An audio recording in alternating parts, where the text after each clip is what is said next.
નમસ્કાર 3 વાગ્યાની તમામ મહત્વપૂર્ણ ખબરો સાથે હું છું હેતવી અને હાલ જે મહત્વના સમાચાર આવી રહ્યા છે સૌપ્રથમ ડાંગથી જીવના જોખમે પ્રવાસ કરવા મજબૂર થયા છે આ બાળકો। ગોડી ગામની પસાર થતી આ કોતરમાં પાણીનો પ્રવાહ ખૂબ જ તીવ્ર છે। કોતર પર બનાવેલો બ્રિજ પણ આખે આખો પાણીમાં ગરકાવ છે। કોતર પર પાણીનો ધસમસતો આ પ્રવાહ જોઈ શક્યા છે અને ભારે વરસાદ બાદ ડાંગના ઘણા ભાગોમાં પાણી ભરાઈ આવ્યા છે। આ દ્રશ્યો જે સામે આવ્યા છે કોતર પરનો આ બ્રિજ આખો પાણીમાં ગરકાવ થયો છે।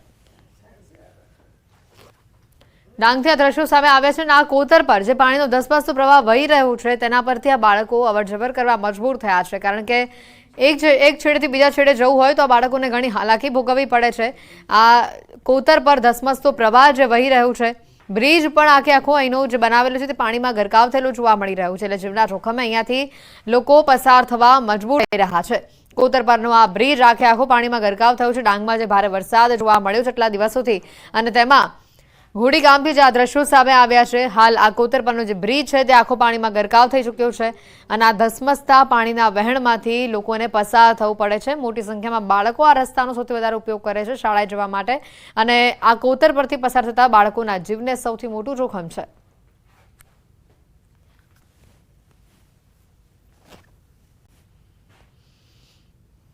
ડાંગ જિલ્લામાં ભારે વરસાદ જોવા મળી રહ્યો છે। નદી નાળામાં ભારે પાણીની આવક પણ જેના પગલે જોવા મળી રહી છે। આહવા, વઘઈ, સુબીર અને સાપુતારામાં ધોધમાર વરસાદ જોવા મળી રહ્યો છે।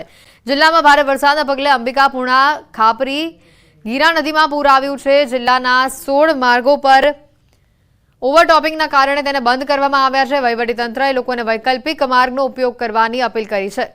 નદી કાંઠા પર ઘણા લોકો જોખમી સેલ્ફી લેતા પણ નજરે પડ્યા છે। ધોધ અને નદી કાંઠા પરના ધસમસતા પાણીનો પ્રવાહ જોવા મળી રહ્યો છે। વોટર ફ્લોઝ કે નદી કાંઠે લોકો સેલ્ફી લેતા જોવા મળી રહ્યા છે। રવિવારની રજા હોવાથી પ્રવાસીઓનો ધસારો અહીંયા જોવા મળી રહ્યો છે। કાંઠા પર જોખમી સેલ્ફી લેતા લોકો નજરે પડે છે। વહીવટીતંત્રએ પ્રવાસીઓને નદી કે ધોધ નજીક સેલ્ફી લેવા પર પ્રતિબંધ ફરમાવ્યો છતાં લોકો જોખમી સેલ્ફી લેતા અહીંયા જોવા મળી રહ્યા છે। ડાંગથી આ દ્રશ્યો સામે આવી રહ્યા છે। ભારે વરસાદ બાદ નદીઓમાં પૂરની પરિસ્થિતિ છે। 16 જેટલા માર્ગો હાલ બંધ થયા છે। ડાંગથી આ તસવીરો જે સામે આવી રહી છે ભારે વરસાદના કારણે ઘણી નદીઓ ગાંડીતૂર થઈ હોય તેવા આ દ્રશ્યો છે। ભારે વરસાદ બાદ નદીઓમાં પૂર જેવી સ્થિતિ છે તેમાં લોકો જોખમી રીતે નદી કિનારે આ પ્રકારે સેલ્ફી લેતા જોવા મળી રહ્યા છે। ઘણા લોકો જોખમી સેલ્ફી લેતા નજરે પડ્યા છે જેના કારણે વહીવટીતંત્ર પર પણ સવાલ ઉભા થઈ રહ્યા છે કારણ કે આટલો બધો પાણીનો પ્રવાહ છે આ જગ્યા ઉપર જવાની મનાઈ ફરમાવવામાં આવી છે છતાં પણ મોટી સંખ્યામાં લોકો અહીંયા પહોંચે છે અને જોખમી રીતે સેલ્ફી લેતા નજરે પડે છે। ડાંગથી આ તસવીરો સામે આવી રહી છે। ભારે વરસાદ બાદ ઘણી નદીઓમાં પૂર જેવી પરિસ્થિતિ ડાંગમાં જોવા મળી રહી છે। છોટાઉદેપુરથી સમાચાર આવી રહ્યા છે। બોડેલીમાં ડાયવર્ઝન ધોવાતા હાલાકી લોકોને પહોંચી છે। રણભૂન ભાટિયા ગામ વચ્ચે ડાયવર્ઝન બનાવવામાં આવ્યું છે। 30થી વધુ ગામના લોકો હેરાન પરેશાન થઈ રહ્યા છે। લોકોને અવરજવર કરવામાં ભારે હાલાકી થઈ રહી છે। વિદ્યાર્થીઓ જીવના જોખમે પુલ પસાર કરવા મજબૂર થયા છે। છોટાઉદેપુર જિલ્લાનું છેવાડાનું રણભૂન ભાટિયા ગામ વચ્ચેથી મેરિયા નદી પસાર થાય છે। આ રસ્તો બે જિલ્લાને જોડતો મુખ્ય માર્ગ છે। ત્યાં નદી ઉપર નવો પુલ બનાવવાની કામગીરી ચાલી રહી છે જેથી ડાયવર્ઝન આપવામાં આવ્યું છે। જોકે ભારે વરસાદમાં આ ડાયવર્ઝન ધોવાઈ ગયું। અહીંયાથી વિદ્યાર્થીઓને પસાર થવામાં ભારે હાલાકીનો સામનો કરવો પડી રહ્યો છે।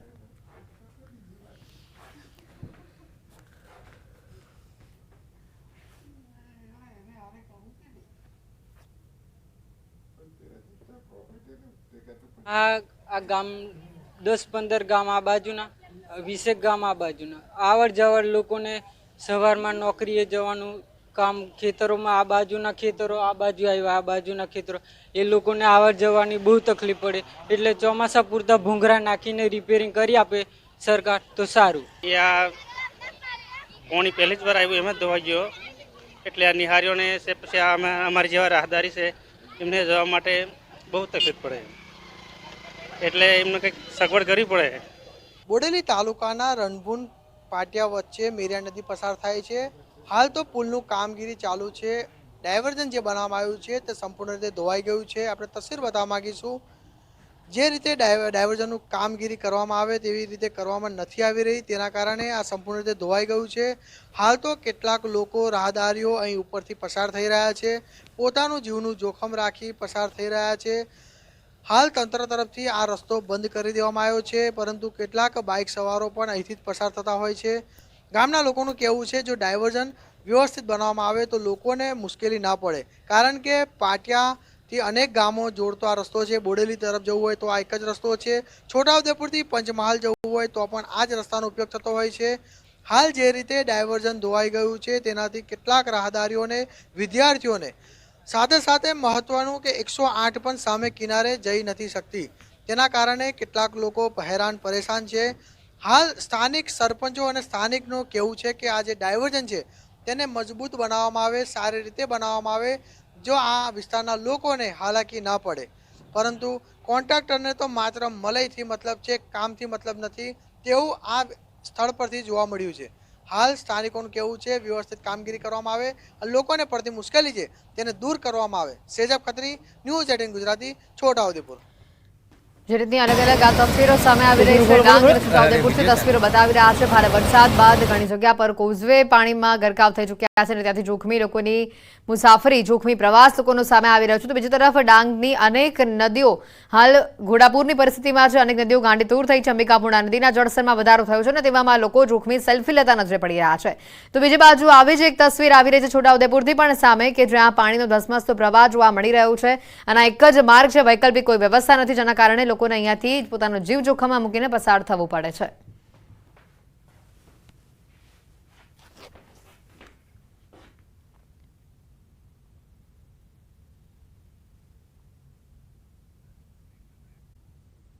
અરવલ્લીના મોડાસામાં જો તમે રસ્તા પર નીકળો તો સાવધાની રાખજો, નહીંતર રખડતા ઢોરની અડફેટે તમે આવી જશો. જી હા, મોડાસા શહેરના મુખ્ય માર્ગો પર રખડતા ઢોરથી સ્થાનિકો ત્રાહિમામ પોકારી ઉઠ્યા છે. શામળાજી ગોધરા સ્ટેટ હાઈવે, મેઘરજ ચોકડી, માલપુર ચોકડી સહિત અનેક રસ્તાઓ પર રખડતા ઢોરોનું જમાવડો જોવા મળી રહ્યું છે. રખડતા ઢોરના ત્રાસથી વાહન ચાલકો પરેશાન થયા છે. મંદિરે જતા સિનિયર સિટીઝને રખડતા ઢોરને લઈને ડર વ્યક્ત કર્યો છે. વૃદ્ધો મંદિરે જતા પણ હવે ડરી રહ્યા છે.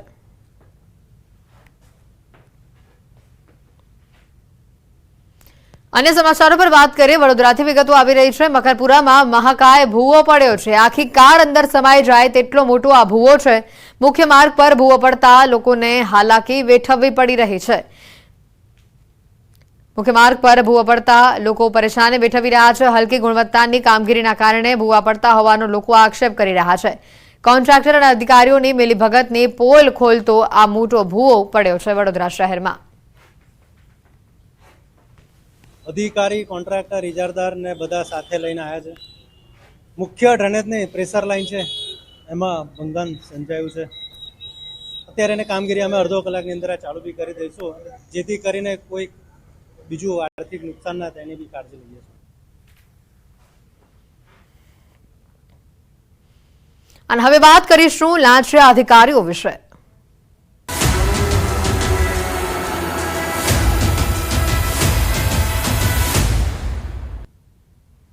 અમદાવાદથી ઘટના આવી રહી છે સામે. લાંચિયા પૂર્વ એટીડીઓ સામે તપાસ તેજ કરવામાં આવી છે. હર્ષદ ભોજકના લોકરમાંથી વધુ 70 લાખ રૂપિયાનો મુદ્દામાલ કબજે કરવામાં આવ્યો છે. લોકરમાંથી 30 લાખના સોનાના બિસ્કિટ મળી આવ્યા છે. 40 લાખના સોનાના ઘરેણા પણ કબજે કરવામાં આવ્યા છે. અગાઉ 77 લાખનો મુદ્દામાલ પણ કબજે કરવામાં આવ્યો હતો. કુલ 1.5 કરોડનો મુદ્દામાલ કબજે કરવામાં આવ્યો છે. ભોજકનું એસબીઆઈનું વાડજ શાખાનું લોકર હાલ સીલ કરવામાં આવ્યું છે. અમદાવાદથી આ ચોંકાવનારી ઘટના સામે આવી છે. લાંચિયા અધિકારી વિરુદ્ધ કાર્યો કસાયો છે. લોકરમાંથી 30 લાખના સોનાના બિસ્કિટ મળી આવ્યા છે. 40 લાખના સોનાના ઘરેણા પણ કબજે કરવામાં આવ્યા છે. આપણે જણાવી દઈએ, અગાઉ 77 લાખ રૂપિયાનો મુદ્દામાલ કબજે કરવામાં આવ્યો હતો. લાંચિયા પૂર્વ એટીડીઓ હર્ષદ ભોજક સામે હાલ તપાસ તેજ કરવામાં આવી છે. તેઓના લોકરમાંથી 70 લાખ રૂપિયાનો મુદ્દામાલ કબજે કરવામાં આવ્યો છે. કુલ 1.5 કરોડનો મુદ્દામાલ હાલ કબજે કરવામાં આવ્યો હોવાની માહિતી છે. ભોજકનું એસબીઆઈનું વાડજ શાખાનું લોકર પણ હાલ સીલ કરવામાં આવ્યું હોવાની માહિતી સામે આવી રહી છે. ભોજકના લોકરમાંથી જે રૂપિયા મળી આવ્યા છે, અત્યાર સુધી કુલ 1.5 કરોડ રૂપિયાના મુદ્દામાલને જપ્ત કરવામાં આવ્યો છે. લાંચિયા પૂર્વ એટીડીઓ હર્ષદ ભોજક સામે હાલ તપાસ તેજ કરવામાં આવી રહી છે.